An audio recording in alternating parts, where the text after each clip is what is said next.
Wake up, wake up to Bill Flynn in the morning. Good morning. It is our Love Your Lawn Hour this morning. And in the house is GrowinGreen, the website growinggreen.com. Tommy Cowett is the staff agronomist with GrowinGreen. Good morning, Tommy. How are you? Good morning, Bill. It's a beautiful day. I just love this weather. It's invigorating for me.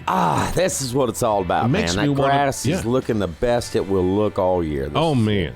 The grass, if you're not happy with what happened over the weekend, you kind of got washed out, maybe of a lot of things, and the cool temperature, it was almost like October. Oh, man, it is wonderful weather we're having right now. It is.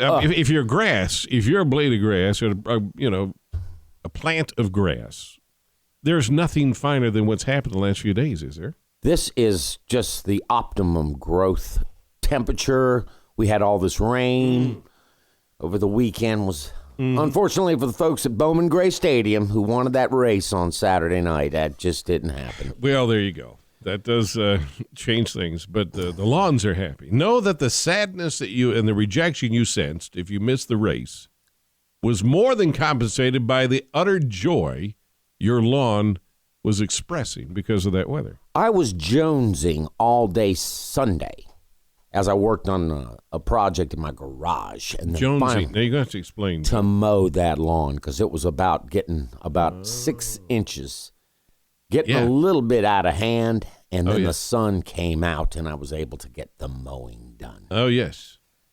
Yeah. And now that lawn is just superb. You did 4 inches on the mowed Oh, yeah. height? It's 4 and it is beautiful.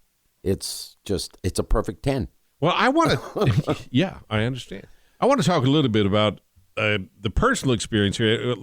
This is a case study Sure. for GrowinGreen, and what happens with GrowinGreen and how your lawn is their priority when you have a relationship with GrowinGreen. And it was it last week, Tuesday after the show? Right. Tommy said he was going to come by at some point and look at the lawn, just kind of, because you do this. That's part of your job, right? Sure. We do walkthroughs with our customers.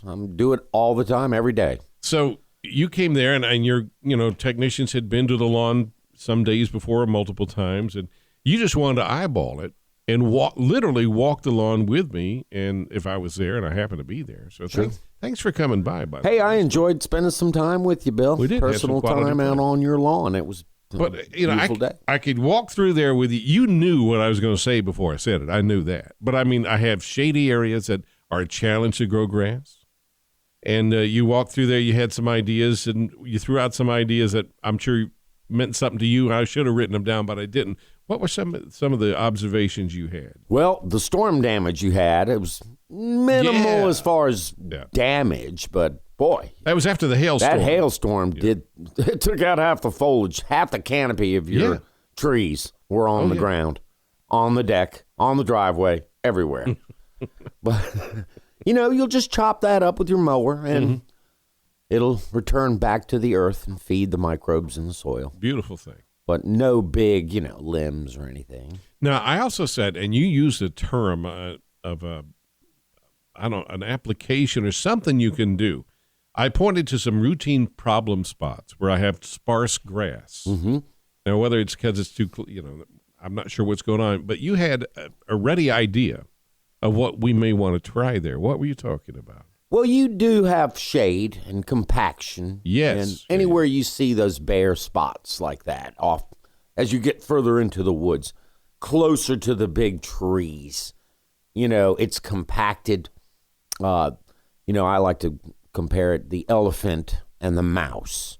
Mm-hmm. And the elephant is that tree, and it always wins. It always beats the mouse. But there are things you can do to remedy those difficult to grow grass in areas. Number one is shade from those big elephants, but also compacted soil, very little oxygen. You want to build the microbial population in those spots. And when it's compacted and the oxygen is reduced to the air, nitrogen in the air getting into the soil, that essentially just suffocates the microbial growth. Is that what's going on? And really, the plant needs some oxygen in the soil. The roots do. to breathe, to grow. You've really got to have some air down there. That's where aeration comes in. That's why aeration is so important. You see it, if you can get air into the soil so that it's not a brick, you can open up pore space for water, nutrients, and everything to enter into the plant. Now, how did you know that? Did you know just from the look of it, how it felt under your feet, that I had soil compaction? What told you that? Oh, I could see it. A lot of flaking. The soil is really hard and baked. Right. When it's exposed to sunlight and just there's no growth there at all, no life in the soil, there's very little microbial activity. You get this thing going. You get the microbes and the grass to get growing, and they work together and just get life back in the soil. I kind of call that area a dead spot, It's a dead spot. It's clear. Well, yeah, but I do have some growth going on there because of what you guys have been doing. I mean, it's not a lost cause. You were saying that you had more grass there than you've ever had. Yes. So I was pretty pleased to see that. You would be so proud of me. My wife and I were on the deck. You got a great deck, by the way. That is awesome. Thank you. I have some cool outdoor areas. You got a great place to just hang. You see the neighbors. You like the patio side? The patio's awesome, like all that. Man. Okay. And I meant the patio. Okay, the patios. That's where that is cool. Yeah, you can have the house as long as I can keep the patio. You got the cool little heater there for winter. I mean, what's the coldest temperature you guys hang out there? Well, it depends on the company. Yeah, man. I mean, that's pretty cool. You'll be so proud of me because my wife and I were outside, and I said, I'm cutting it at 4 inches now, the grass. Mm-hmm. And she said, well, why is that? And because of Tommy Cowett and GrowinGreen, I could answer the question. Because ultimately, you're going to have a stronger stand of grass that's going to be healthier and more vibrant, and it's going to have a tendency to shove out all the stuff that you don't want in your yard. Was my answer right? Man, you were on it. See, I listened to the show. You're an expert now. Your wife is like, she's amazed. And you know what she said? Well, it's working, is what she said as she was looking over the back lawn. And that's challenge important. of it. It is. So anyway, thanks for coming out. Now, the other thing that I found very intriguing, I was having you notice some of the trees that are on my lot, and you were pointing out some things I didn't know about the trees I've had for, we've been there since '99, so you do the math. Mm-hmm. But you're on walking the lot with me, and in 4 minutes, you're telling me stuff about these trees I didn't have any clue about. One of which was one that was healing itself. Now, what you were looking at it? It looked like it had some damage, possibly lightning hit it. I mean, that was that tree is it's not going to be a hazard tree. I wouldn't consider that a hazard tree due to where it is. Okay, well, hold your answer because we're going to take a short break and come back and tell me what it is you noticed about this tree that maybe, because I was thinking this tree was pretty much a lost cause, and Tommy Cowett, our guest, says, well, here's what I can show you about this tree that has got some good news about it. So anyway, we'll get to that and much more. It's the Love Your Lawn Hour with GrowinGreen. I'm Bill Flynn, AM 980, The Eagle. Call now. The number is 896-1980, AM 980, The Eagle. Good morning. It's the Love Your Lawn Hour, and our guest is GrowinGreen. If you would like some help with your lawn, maybe you'd like a professional opinion about what can be done to really enhance the living area of in and around your house. It's certainly outside the house. Give them a call. It's 1-866-LAWN-HELP is the phone number. 1-866-LAWN-HELP.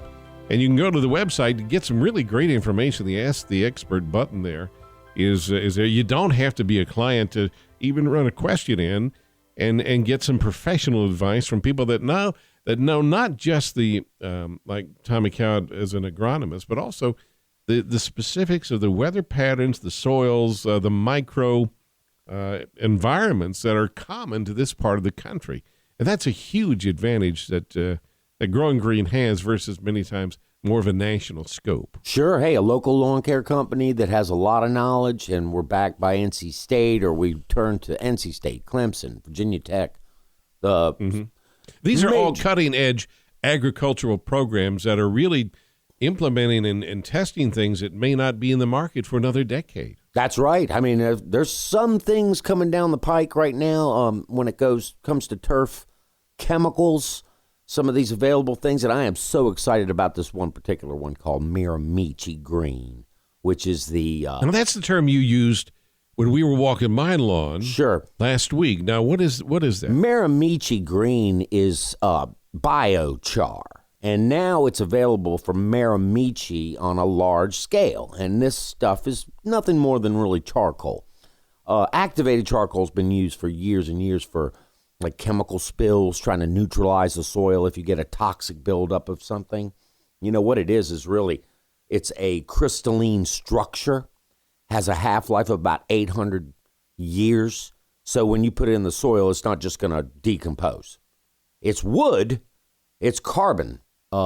Universities can get carbon credits for using this stuff. Now, what's going to happen if you determine that my lawn is a candidate for this Miramichi Green? How do you apply it, and then what are the results you expect? Well, it's a black substance. It's beautiful stuff. It kind of feels rubbery in a way. And we apply it at a pretty good rate, higher rate than you would put out a bag of fertilizer. I mean, this has to go down. You will visibly see the black material on the ground. It doesn't have to go down to like an inch. I'm really more of a heavy dusting. And then we can aerate it in. Incorporate it into the soil, or just leave it on the top and it'll work its way in. Does it look like really rich soil once yes, you do that? It does. Is that what the effect is? It's really pretty. It's really pure black. You would think that when you reached your hand in a bag or grabbed a handful of this stuff, that after you threw it out, your hand would be black, but it's not. It's dry material. We did a lawn last week that's a troubled lawn, a lot of shade, some situations like you have in your lawn. Compacted areas. Actually, the place we did this was, I don't know if I spoke about this last week, but the gentleman had been doing his own lawn care for a long time. And like we talk about with killing off your microbes by applying your ammoniacal fertilizers to the soil, you're killing your microbes doing that, the old conventional way of fertilizing. He killed his soil. And now the soil is hydrophobic. It's dry. It won't wet. It's fighting back, isn't it? It's really ruined from soluble salt buildup from way too much fertilizer over the years. 10-10-10. So what we did was we incorporated it in with an aerator. And that does, laid it down. It's almost like it's soil revitalization is really what is going on. This is the Miramichi is going to become a condos for microbes. So basically, you're going to build your microbial population tremendously using this, and it lasts 800 years. That's a pretty good application. Sure, I mean and it's not that expensive, and I'm really excited about that product because that's something now available. They're improving it. They're going to be putting nutrients on it, or you could just get Miramichi Green as it is, and we'd be happy to do applications of that. Of course, for years, what we've done is on lawns like with these areas with dry spots and bare spots is to get that soil conditioned. And I like to use Nature's Helper, which is available at Home Depot. Lowe's has a product called Naturals.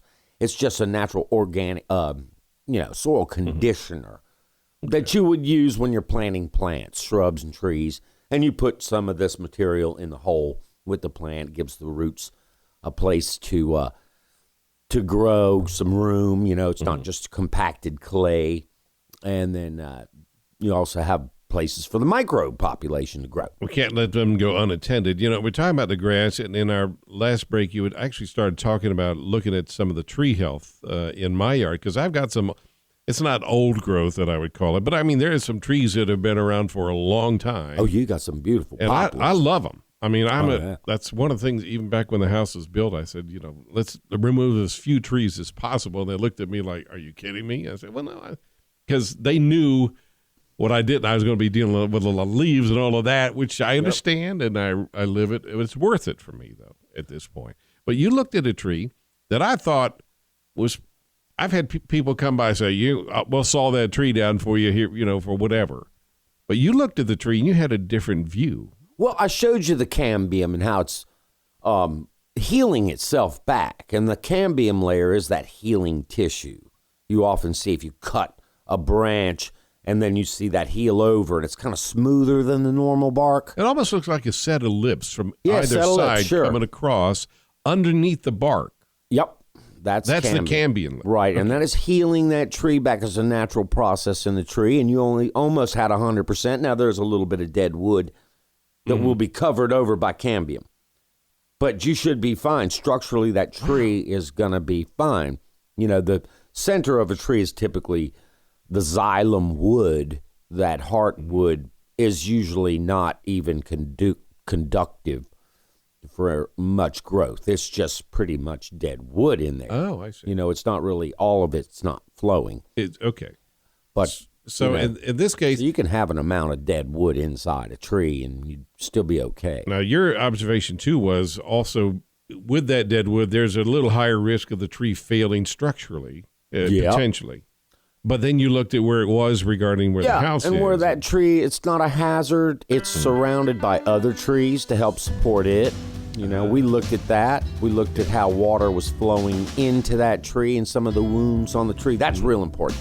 It's been funny. You know, every year we see these trees that have kind of a weird T or a Y, the way they branch off, and some of them are getting water directly down into the center of the tree, causing a rot, and then now there's a pokeweed plant growing There you go. in the tree, 12 feet up, and We'll continue in just a minute.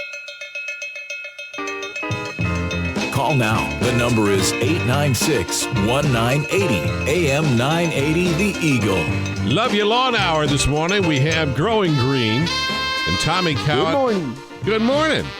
Tommy Cowett is a trained agronomist with Growing Green, and Jonathan Rigsby is the turf master. Is that what his title is? Turf commander. Yeah, turf commander.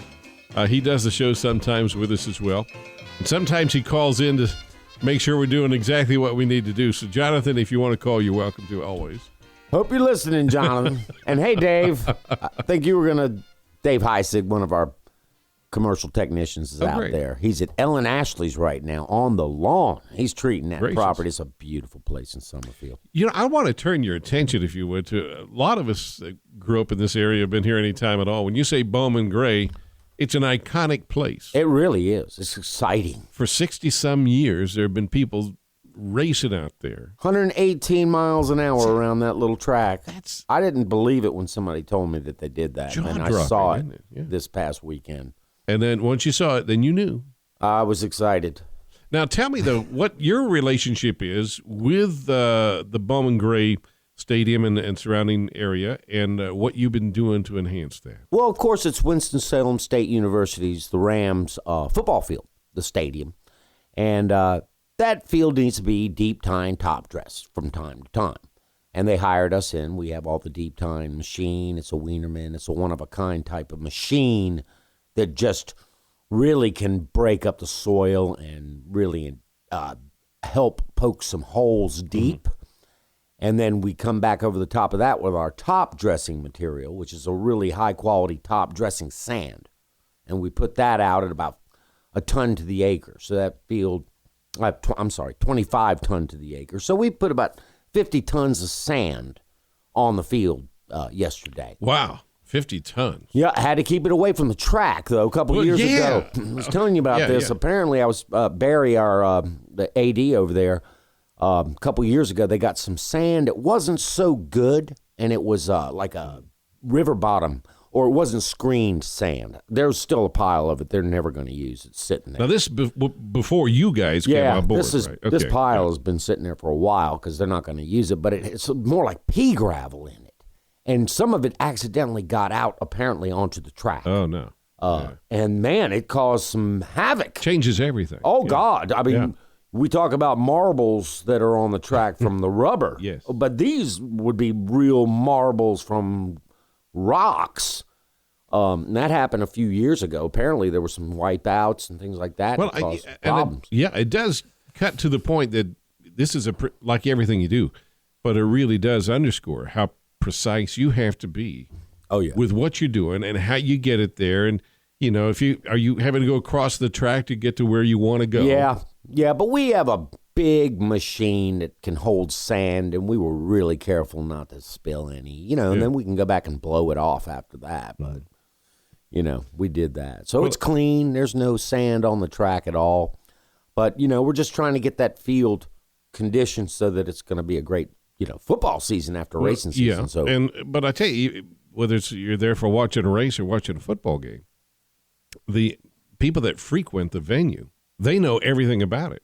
And they will notice what you do or don't do in a big way. Oh, I couldn't even get in there on Friday. I needed to tarp the sand. The sand was delivered like on Wednesday, and I went over, heard about the rain coming in for the weekend, and needed to get it tarped, and there was no way. I could not get access in there. You have to have a NASCAR driver's license to get in to the compound, back to the pit areas. Even as the vendor who's responsible for the venue. Man, security is top over there. They don't let it in. You better get out of the way because there's cars going everywhere. It's exciting, man. It's a really cool place. I'm sure when you're that close, that's one of the great secrets of Bowman Gray. You're that close to it. Oh, man. You're right there, I'm getting hooked. I'm thinking it's pretty cool. All right. Well, that's just a great, I think, example of the Growing Green service that you can hire for your lawn. You're taking care of some of the most looked at and carefully maintained. We've talked about your work with High Point University and others around the area.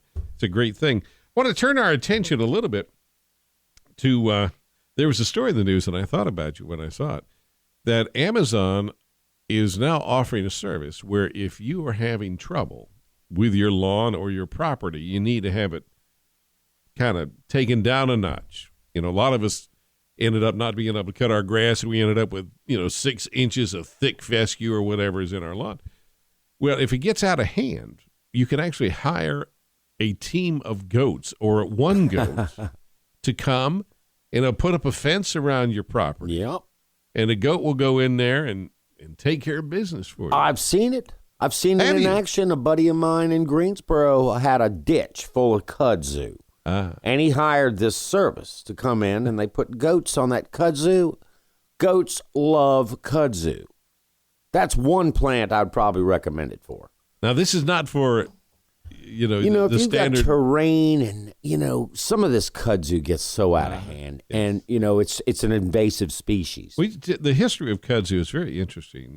It was introduced into the country probably back in the 50s or maybe earlier than that for erosion control on highways. Okay. And the stuff just got out. It got loose. It grows fast and it anchors the soil, and that's what you want. And it's spread. It will choke out a forest. It will get up and it will kill trees. It will strangle them. So, something like kudzu, I could definitely see goat, working the hillsides, some steep banks. Difficult to get to terrain would be the previous. But, man, with the mowing technology we have today, these X marks, these Toros, these zero turn, all this stuff, hustlers. Man, there is some really great technology out there, and it's so much fun. Mowing today is not what it was way back. I mean, it is. These guys, you see these folks out mowing lawns for a living, man, they're having a great time. I've done it for a few years before. I had mowing contracts back 10 years ago or so. I had a blast. I mean, on my little even as a professional turn, thing. Walk behind with a Velkie, and it's sort of like chariot riding. You're riding on the back, and you can zoom around, and, man, you don't want to do anything but mow grass. It's just a blast. Well, I think even for those of us that take care of our own lawns, like Smith Patterson, he actually has a headphone set that overrides his audio from the mower. Nice. And he's out there many times singing at the top of his lungs. Oh, me too. It's a kind of a fun vacation for a lot of guys. I'd crank up some Soundgarden, and I'd be out. There you go. Rocking all day. We're going to take a brief break and come back with our final segment of the Love Your Lawn Hour. You can tell Tommy Cowett absolutely loves the work he does with Growing Green. If you'd like to know more about what Growing Green can do for your lawn, 1-866-LAWN-HELP. 1-866-LAWN-HELP. Also on the web at GrowinGreen.com. Call now. The number is 896-1980. AM 980 The Eagle. AM 980 The Eagle. Our final segment this morning of the Love Your Lawn Hour. Tommy Cowett of Growing Green is with us. If you'd like to know more about Growing Green and have a first-hand look at your lawn and suggestions of how you can maximize what you got, That's the thing. As homeowners, a lot of times we are so used to it, we don't see maybe an opportunity where we can have a really nice area. Maybe and helping us kind of get a different and professional perspective. Sure. I mean, we love getting out on the lawn and visiting with the client and then just give them as many ideas because our background's 30 years experience in landscape, lawn care. We've done a lot of design work. All of us are pretty much experts when it comes to just the overall landscape, not just the lawn. Our specialty is lawn, but we do tree and shrub work. But we try to give you some ideas on how you can, spruce up, build a patio, whatever you want to do, to enhance your outdoor space. It's just, and I think the all that. Great thing is GrowinGreen has, by virtue of, how you go about business, is you look at how to efficiently, working with nature, not against it, build the best combination for your lawn. Hey, I want to have a good conscience about what I'm doing. It's got to be environmentally sound. It's got to be sustainable first. Hey, look, face fact, lawn care was getting a bad rap for a long time. So were agricultural chemicals, going back to ALAR. Monsanto's still getting a bad rap. There's going to be that bad negative connotation to using chemicals. So we want to limit the amount of chemicals, and really, the chemicals are not it. I would say when it comes to applying things to lawn, pesticides are probably in the 2% to 5% range of what goes on a lawn from your conventional standpoint of lawn care. The bad thing is the other 85, 95% is that fertilizer, the wrong kind, the ammoniacal kind, Miracle Grow. It's okay to use a little bit, but when we're using way too much, we're killing off the microbiology in the soil. We got to get back to sustainable ways of doing it like the Koreans did 2,000 years ago, using microorganisms that are already here, indigenous microorganisms, using compost teas like we do. That's the best way to do it. As you should you contact GrowinGreen, all the technicians you have are highly trained about exactly the things we talk about on the show. Mm-hmm. I mean, you have a job going back and making sure everything's where you want it to be, of course, as one of the managers there. But I mean, this is information that is at the point of service for each one of your technicians, right? Absolutely. We're out training our guys every day. They're learning something new every day. I'm learning something new every day on the lawns. I mean, we see it all the time, and we can, help share with each other. Mm-hmm. So I'll visit with probably 3 technicians today. I'll be with, 3 different guys wanting me to look at something, or I'll be on a lawn looking at a particular problem, that's, and it's just fun. It almost sounds like, the Centers for Disease Controls, no matter how expert they are, they always find something they hadn't seen before. Man, there's every day new stuff popping up all the time. And similarly for lawns, there may be new threats, new challenges, new opportunities that show up that even somebody with decades and decades of experience, man, we haven't seen this before. And I think you light up when you have those moments, don't you? I do. Hey, if I see something I don't know what it is, I'm going to find out, and that's what we ask our technicians to do. Look, hey, if you don't have the answer for the customer right down on the spot, call me, call Chuck, call Mike, John, call Scott, whoever, Chad. We'll be over there to take a look at it. Well, the interesting thing, too, is, I mean, these are remarkably cool days we've had here. And I don't know that necessarily it's a long-term trend in the atmospherics or anything, but just a few degrees of change in temperature overnight and the window of the season can actually have ramifications for how the performance of a yard or a tree or a shrub or whatever, right? Man, that brings me back to some pictures I was just deleting from my phone because I was overloaded on the phone with all the pictures we take and videos and things. It was that freezer burn. From back when we had a frost, things were already flushing out. Yes. It just caused everything to turn white. Man, I mean, that was, you're like, what is this, Now, are you taking pictures for analysis and discussion? Sure. I mean, we've got a bank of photos and videos, and you can go to the YouTube page there on the from the Growing Green site and see all kinds of videos on different things that we come across. So if you hit something, and you say, I've not seen this before, the resources that you're going to go to, first, other folks at Growing Green maybe that have seen this. But, Oh, yeah.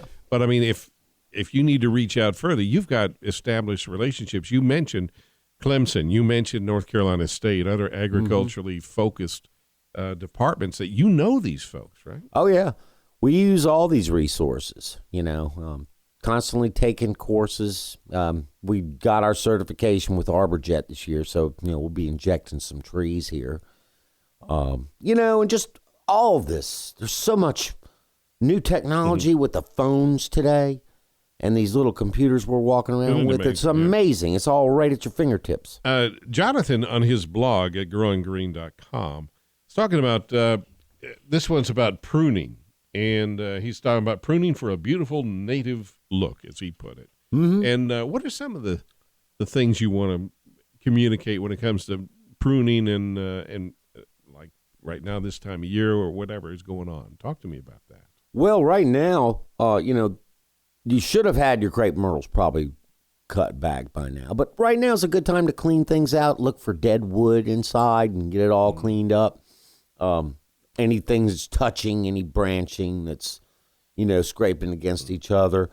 Look for, light penetration. You want to, minimize some branching that might be, it's a good time to take it out before it gets going. Well, when we did the walkthrough at my property, I've got, 18, 20 foot tall. I mean, pretty doggone enormous. They started out as bushes. Photinia? Yeah. Oh, yeah. They become monstrous in size. You're one of the few people that still has a living fossil of a photinia, red-tip photinia bush. And those are beautiful. Well, how does that happen, and what would your advice or warning be for a homeowner that has similar situation? Well, Bill, those trees are they're healthy. I would probably just keep them, cut back away from the home. Mm-hmm. Don't let them touch the house. Yes. Because water can drip from the shrub or tree onto the home, may cause some rotting issues. So it's good to keep everything back away from the house. So they act almost like a wick in that way, that they'll bring water. Well, water's going to fall on the leaves, and they'll just kind of drip down and splash over onto the home and the structure. Okay. So it's good to keep a little ease way. Is it like shoulder width that would be primo? What kind of like shoulder width, but if they were planted 2 feet from the house, that doesn't leave you much room. Unless you got real narrow shoulders. So that's something to think about when you're planting around a home. Keep it away from the house. Well, it's so hard for homeowners, I think, to anticipate. Yeah, I know. 5 years away when you're planting it now. It's like, well, It's like these guys who planted these river birch trees like 2 feet from the house. They did it everywhere. It's like, why? It's crazy. That thing needs to be 18 feet from the house. Now, do they get the warmth out of the brick? I mean, what's enhancing that growth when they're that close? You would think I would imagine. Usually a river birch gets planted on the corner where there's a downspout. So you're just adding to it. That tree's going to love that water coming out of that downspout. You've just added a limitless visit to the iced tea machine, as well as the the buffet for the plant. Right? That tree is just loving life. Like, I was meant to be here. Now, what about this house? We need to move this thing. Yeah, this house giving me some shade I don't really want. Yeah. Well, I'm sure it's always fun to see you're about out of time, Tommy. And right now, folks, just if you're noticing how green everything is, it's not going to be that way all through the summer. We know that. And Growing Green can give you the maximized moment for your lawn. And I just want to encourage folks to call you and have you come out, like we've been talking about with my lawn. Come out and walk through it and say, hey, here's what you got here. Happy to do it. And these are free estimates that we do, free consultation. And, we'd love to help you and love to get you to love your lawn. It's the goal. Phone number is 1-866-LAWN-HELP. That's 1-866-LAWN-HELP. And you can also visit online, get some great information at GrowinGreen.com. So take advantage of that. This is Bill Flynn. Tommy Cowett, good to see you. Thank you so much. Great to see you, Bill. Thank you.